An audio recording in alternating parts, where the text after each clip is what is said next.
বন্ধুরা, আপনারা চিন্তা করে দেখুন, কি আপনার আছে? আপনি দুটো চোখ বন্ধ করে দেখেন, কি আপনার আছে? কিছুই আপনার নেই। আপনি শুধু শূন্য একটি কোঠার ঘরে বসে আছেন।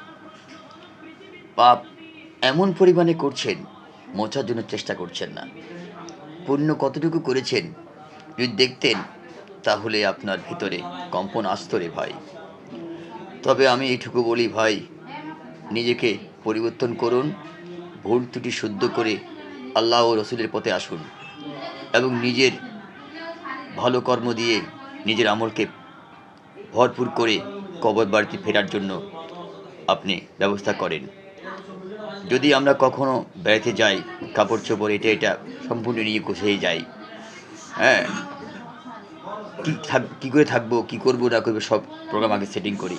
কিন্তু কবর বাড়ি যে গিয়ে আমরা কীভাবে থাকবো, কি আমাদের ওখানে হবে, একটু চিন্তা তো আমরা কেউ করছি না।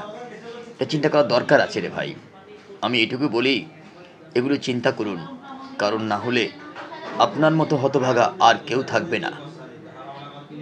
এখনও সময় আছে, নিজের ভুল ত্রুটি শুদ্ধ করে নিজেকে আল্লাহর পথে এনে সব কিছু মুছে নিষ্পাপ হয়ে কবরের ফেরার চেষ্টা করুন। কারণ কবর বাড়ি অনেক যুগ যুগ ধরে আপনাকে পড়ে থাকতে হবে। সেখানে যাওয়ার জন্য প্রস্তুতি গ্রহণ করুন, কারণ দিন চলে যায়, রাত চলে যায়, ধীরে ধীরে মৃত্যু আমার কাছের দিকে এগিয়ে আসছে।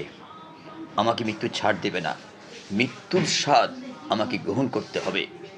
তাই বলছি ভাই, সময় থাকতে সব কিছু পরিবর্তন করুন, ভালো হয়ে ভালো পথে চলুন এবং নিজেকে